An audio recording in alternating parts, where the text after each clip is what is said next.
ఈరోజు simple rice bowl చేసుకుందాము. దానికి కావాల్సిన ఇంగ్రీడియంట్స్ కీన్వా రైస్ 2 మిక్స్. దానికి కావాల్సిన సింపుల్ ఇంగ్రీడియంట్స్ మీరు ఏదైనా వెజిటబుల్స్ వేసుకోవచ్చు, ఎన్ని రకాలైన వేసుకోవచ్చు. మరి 4 గార్లిక్, 4 పచ్చిమిరపకాయలు, హాఫ్ ఆనియన్.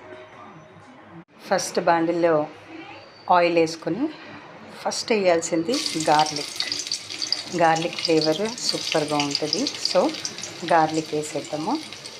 నెక్స్ట్ మిర్చి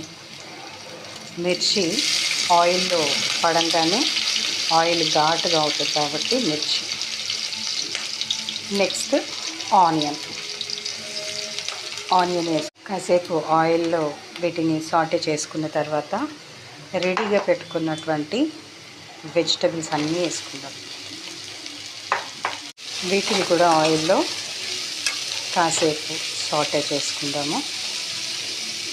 కూరగాయలు ఎక్కువ మెత్తపడకుండా కరకరలాడేటట్టు హాఫ్ బాయిల్ అవుతాయి కదా, అట్లాగే ఉంచుకోవాలి. దాంట్లో ఇప్పుడు సాల్ట్ వేసుకుందాం. సాల్ట్ టేస్ట్కి తగినంత. రైస్ కూడా వేస్తాం కాబట్టి దానికి తగినంత. ఇలాంటి వాటికి నేను చిల్లీ ఆయిల్ రెడీగా చేసి పెట్టుకున్నాను. దీంట్లో ఇప్పుడు 1 టేబుల్ స్పూన్ చిల్లీ ఆయిల్ వేసుకుందాం. టేస్ట్ ఎన్హాన్స్ అవ్వడానికి చిల్లీ ఆయిల్. పచ్చివాసన పోయేదాకా దీన్ని సాటే చేసాం కదా.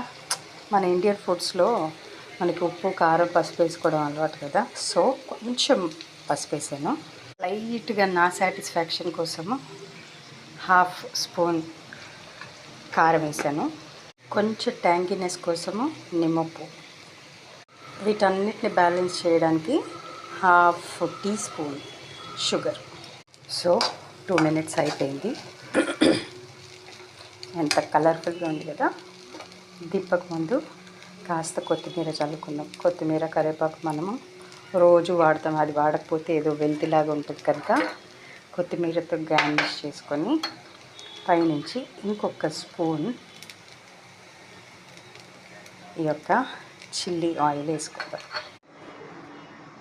సర్వ్ చేసేసుకున్న తర్వాత పైనుంచి లైట్గా ఈ నువ్వులు గార్నిష్ చేసుకొని, వేడిగా ఉంటుంది కాబట్టి నువ్వులు ఏం కాదు, వేగిపోతాయి. సో బూరిటో బౌల్ లాగా విత్ ఆల్ ద వెజ్జీస్ ఈ యొక్క quinoa rice ready. Let us have. మీరు కూడా ట్రై చేయండి.